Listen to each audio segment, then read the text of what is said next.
Assalamualaikum warahmatullahi wabarakatuh. Jumpa lagi dengan Ustazah Aisyah.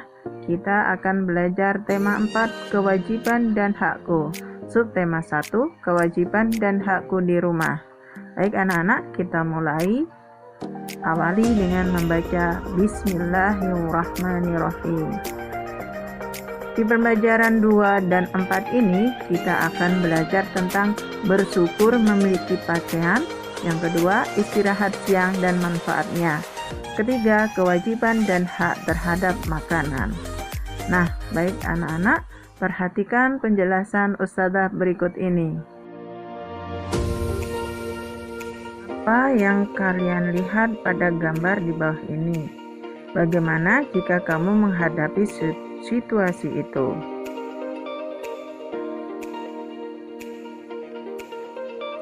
Kita tidak bisa menghadapi keadaan alam jika mereka tidak memiliki pakaian. Pakaian digunakan manusia untuk melindungi tubuhnya dari berbagai macam gangguan yang tidak nyaman dan berbahaya. Pakaian dapat melindungi tubuh dari gesekan kulit dengan benda lain, cuaca dingin, hujan, terik matahari, gangguan serangga, kotoran, dan debu, serta hal yang lainnya, termasuk melindungi kita dari virus COVID-19. Manusia memang berbeda dengan binatang. Manusia tidak memiliki penutup badan seperti bulu tebal dan kulit tebal. Oleh karena itu, kita sangat bersyukur diberi kecerdasan sehingga bisa menciptakan pakaian untuk melindungi tubuh kita dari sengatan panas dan cuaca yang dingin. Pakaian juga dapat melindungi tubuh kita dari debu dan gangguan binatang, khususnya serangga seperti tengau atau kutu busuk yang dapat menyebabkan gatal di kulit kita. Nah, bagaimana kita bersyukur memiliki pakaian? Kalian baca buku paketnya halaman 11-12. Kalian pahami isi bacaan, di situ ada kewajiban dan hak dalam berpakaian. Ustazah simpulkan ya. Kewajiban, Siti selalu mengenakan pakaian dengan hati-hati, sedangkan haknya, pakaian melindungi tubuh Siti dari udara dingin dan panas matahari. Kewajiban selanjutnya, Siti menjaga pakaian agar tidak cepat kotor dan rusak. Sedangkan hak pakaian membuat Siti merasa nyaman. Yang ketiga, Siti mengenakan pakaian sesuai kebutuhan. Pakaian juga dapat menjaga Siti dari gangguan serangga. Itu hak Siti. Kemudian kewajiban yang keempat, Siti berpakaian sesuai kebiasaan yang berlaku di tempat tinggalnya. Sedangkan haknya, Siti memiliki pakaian untuk bermain, untuk tidur, pakaian seragam sekolah. Hak yang terakhir dan kewajiban yang terakhir, Siti mencuci bajunya bila kotor. Sedangkan haknya, pakaian Siti selalu bersih dan rapi. Nah, anak-anak, kita lanjutkan. Itu tadi kesimpulan dari bacaan. Kalian sudah mengetahui kewajiban dan hak tentang pakaian. Sekarang ceritakanlah bagaimana pengalaman kalian tentang pakaian.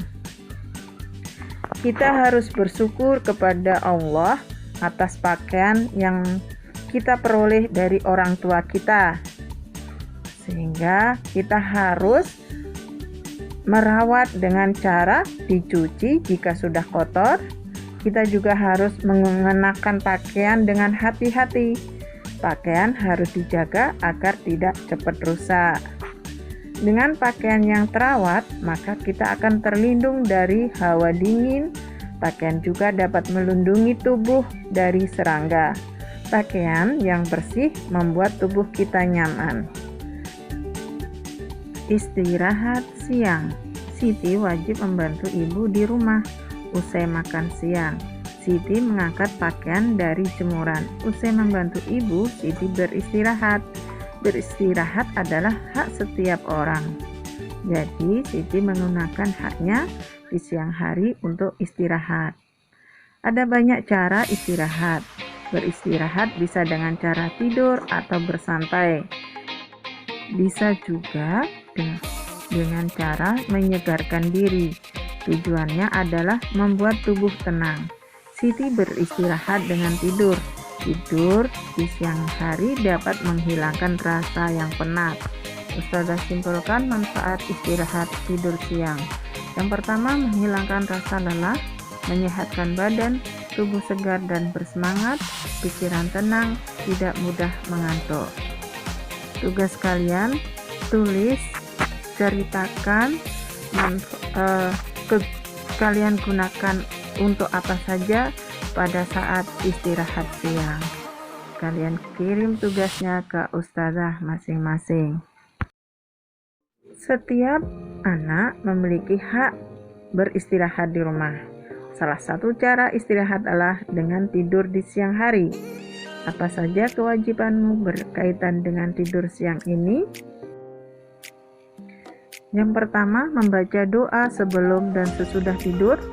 2. Tidur siang sesuai kebutuhan, tidak berlebihan. Jadi, jangan lama-lama tidurnya. 3. Cuci kaki dan tangan sebelum tidur siang. Menggunakan pakaian tidur, merapikan kembali tempat tidurnya. Saran berikutnya, kita akan belajar menyelesaikan masalah. Ustazah kasih contoh permasalahannya. Ibu berpesan setelah pulang sekolah, Lani segera mengganti seragam sekolahnya. Lani merasa itu tidak penting. Saran yang tepat untuk permasalahan di atas, Lani sebaiknya mengikuti pesan ibunya, atau Lani seharusnya segera ganti seragamnya. Nah, kata sebaiknya dan seharusnya itu biasa kata-kata yang digunakan untuk kalimat saran. Baik, kalian buka halaman 26 dan halaman 27. Di situ ada permasalahan dan ada juga solusinya. Bacalah permasalahan berikut di halaman 26.